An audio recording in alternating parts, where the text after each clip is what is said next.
Praise lord, హల్లెలూయా. ఈరోజు ఒక వాక్య భాగాన్ని మనం నేర్చుకుందాం. సామెతల గ్రంథం 31వ అధ్యాయం 30వ వచనంలో ఉన్న అందము, మోసకరము, సౌందర్యము వ్యర్థము అనేక విషయాన్ని మనం జ్ఞాపకం చేసుకుందాం.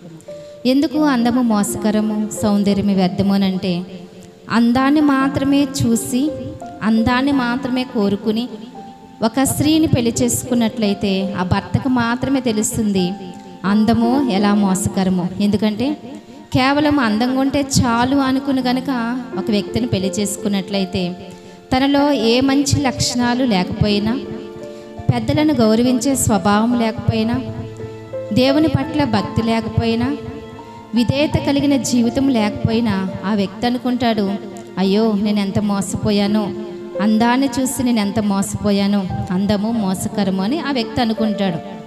ఇంకా సౌందర్యము వ్యర్థము అని ఎలా మనం అనుకోగలమంటే, చాలామంది ఈ రోజుల్లో యువత ఏం చేస్తున్నారంటే వారి యొక్క సౌందర్యాన్ని పెంచుకోవడం కోసం అనేక బ్యూటీ ప్రోడక్ట్స్ కానీ అలాగే బ్యూటీ పార్లర్స్ కానీ వెళ్ళి వారి యొక్క సౌందర్యాన్ని పెంచుకోవడానికి వారు ఎంతో ధనాన్ని వృధా చేస్తున్నారు.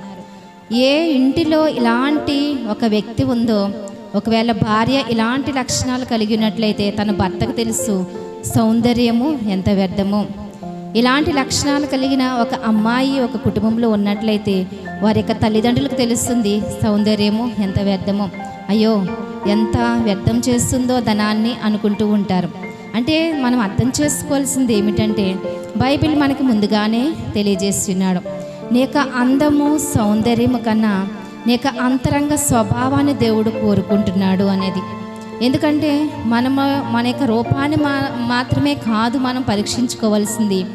ఒక దారిని నడుస్తున్నప్పుడు మన యొక్క నడత ఎలాగున్నదో అనేకులు కనిపెడతారు. ఒక మార్గం గుండా వెళ్ళినప్పుడు చాలామంది అంటారు, ఈ అమ్మాయి చాలా మంచిది అంటారు. కొంతమందిని చూస్తే పలానా వాళ్ళ కోడలు చాలా మంచిది అంటారు, పలానా వ్యక్తి భార్య చాలా మంచిది అంటారు. ఎందుకంటే వారి యొక్క ప్రవర్తన, వారి యొక్క క్రియ వారు అనేకులు మెచ్చుకునేటట్లుగా ఉంటుంది. కాబట్టి వారి యొక్క ప్రవర్తన బట్టి వారికి అందం వస్తుంది. అయితే ఈ దినాలలో చాలామంది అందాన్ని ప్రదర్శించుకోవడం కోసం ప్రయత్నం చేస్తూ ఉంటారు. అందాన్ని అనేకులకు చూపించాలన్నట్లుగా వారి యొక్క నడవడిక కలిగి ఉంటారు. అందం కోసం, సౌందర్యం కోసం ఆరాటపడడం వ్యర్థమని దేవుని వాక్యం సెలవిస్తుంది. నీవు ఎవరిని ఆకర్షించడానికి అందంగా తయారవ్వాలని అనుకుంటున్నావో, ఎవరిని ఆకర్షించడానికి ప్రయత్నం చేస్తున్నావో ఆ యొక్క ప్రయాస వ్యర్థము అని దేవుని వాక్యం సెలవిస్తుంది. అందము అని అంటే మనం వాడే ప్రొడక్ట్స్ కానీ, మనం చేసే ప్రయత్నాలు, అంటే ఫుడ్ విషయంలో కానీ, ఎక్సర్సైజ్ విషయంలో కానీ, ఇంకా ఏదేదో చేస్తూ వారి యొక్క అందాన్ని మెరుగుపరచుకోవడానికి చూస్తూ ఉంటారు. ఇది క్షయమైన అందం. అయితే దేవుని వాక్యం ఒకటే సెలవిస్తుంది.